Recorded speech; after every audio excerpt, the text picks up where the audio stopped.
Happy Feast of the Transfiguration.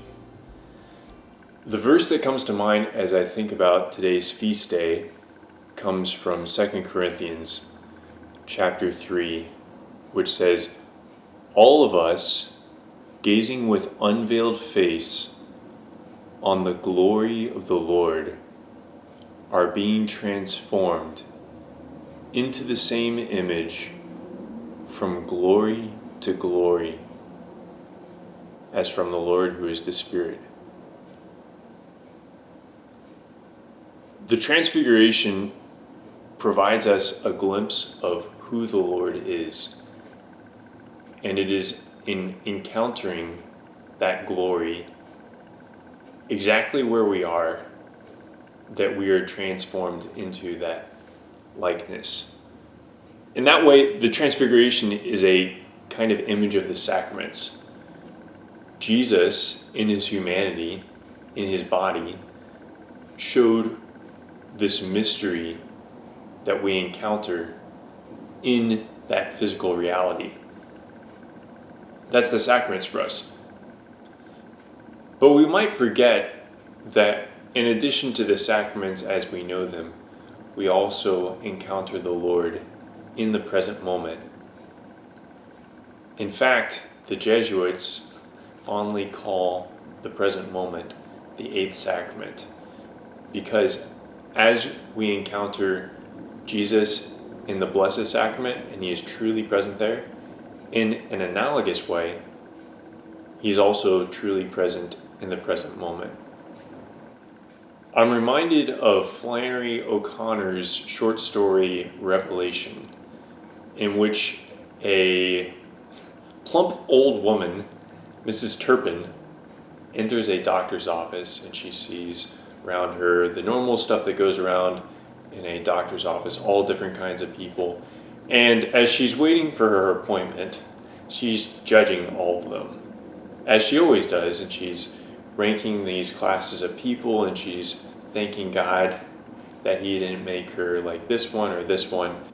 But as she's exclaiming aloud to God from her heart how grateful she is that she's not like the rest of those around her, the girl across the aisle from her, who is mentally ill, throws a book that hits her square in the head, knocks her over.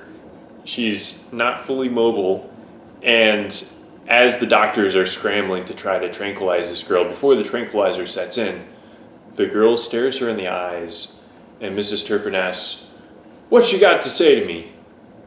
And in a way that pierces her heart, this girl says, "Go back to hell where you came from, you old hog." And then she falls asleep. And Mrs. Turpin later is complaining to God of, "Why'd you let this girl call me an old hog? I'm not an old hog. What are you doing?" She has this vision of all different kinds of people ascending to heaven, climbing these stairs to heaven. And all the classes of people that she had judged to be lower than her were the ones who were going to heaven first.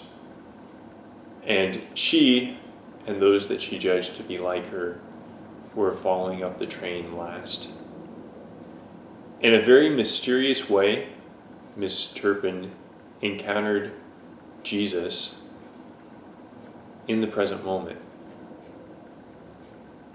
If we allow ourselves to be transformed by seeing that glory as opposed to thrown off or ignoring it, especially when it comes in the most unexpected ways,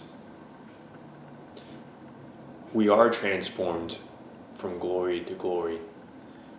Perhaps one of the most helpful ways to aid that is the Examen Prayer, which was articulated to us by St. Ignatius of Loyola, in which, at the end of each day, we look at the ways that God has blessed us, even and perhaps especially through the hardships and the ways that we may not have recognized in the present moment, and also the ways that we have responded to that grace that he was offering us, and the ways that we failed to recognize and sin, so that we can pour out our hearts to Him and encounter Him there.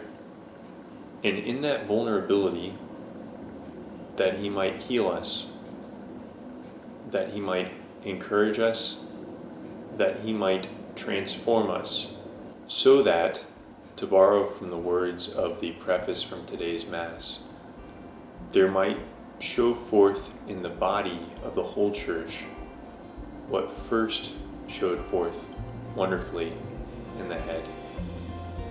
Happy Feast Day.